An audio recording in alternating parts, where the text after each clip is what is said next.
Hi friends, எல்லோரும் எப்படி இருக்கீங்க? இன்றைக்கி பூசணி விதையை வச்சு ஒரு பர்ஃபி தான் பண்ண போகிறோம். வாங்க எப்படி செய்யலான்னு பார்க்கலாம். ஃபஸ்ட்டு நான் ஒரு கப் அளவுக்கு பூசணி விதையை எடுத்துக்கிட்டேன். அது வெறும் வானலில் போட்டு நல்லா அடுப்பு சிம்மில் வச்சு நல்லா வறுத்து எடுத்துக்கோங்க.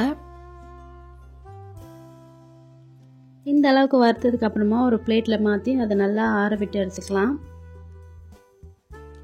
அப்புறம் 6-7 முந்திரி பருப்பு எடுத்து நான் அதே வானலில் போட்டு வறுத்துக்கிறேன். அதையும் நல்லா ஆற விட்டு எடுத்துக்கலாம்.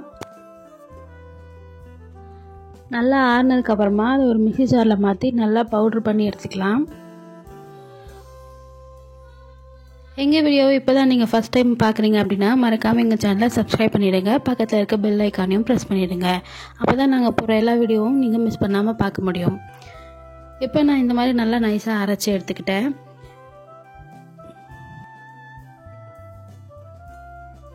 இப்போ நம்ம பர்ஃபிக்கு தேவையான பாகு காய்ச்சி போகிறோம். ஸோ ஒரு கப்பு பூசணி விதைக்கு நான் இப்போ 1/2 கப்பு சுகர் எடுத்திருக்கேன். அதை வானலில் போட்டு தேவையான அளவு தண்ணி ஊற்றி அதை நல்லா பாகு காய்ச்சிக்கலாம். இந்த மாதிரி கை விடாமல் கிண்டிக்கிட்டே இருக்கணும்.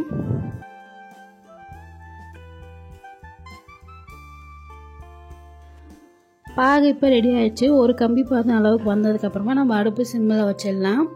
இப்போ நம்ம அரைச்சி வச்சு இந்த பவுடர் எடுத்து இது கூட கொஞ்சம் கொஞ்சமாக போட்டு மிக்ஸ் பண்ணி எடுத்துக்கலாம். லம்ஸ் இல்லாமல் நல்லா கலந்து விட்டுக்கோங்க.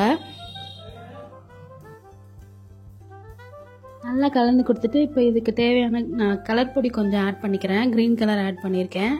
நீங்கள் வேறு எதாவது கலர் கூட ஆட் பண்ணிக்கலாம். ஸோ இந்த பதத்துக்கு வந்ததுக்கப்புறமா கொஞ்சமாக நெய் விட்டு நல்லா கலந்துக்கோங்க.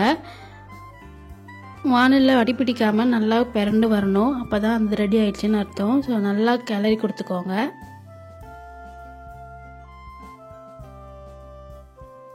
ஸோ இந்த பதத்துக்கு வந்ததுக்கப்புறமா நம்ம ஒரு கிளாஸ் ஷீட்டில் மாற்றி வச்சுக்கலாம்.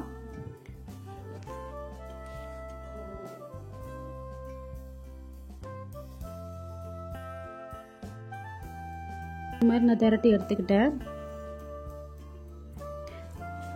அதுக்கப்புறமா நமக்கு தேவையான ஷேப்புக்கு அதை கட் பண்ணி எடுத்துக்கலாம்.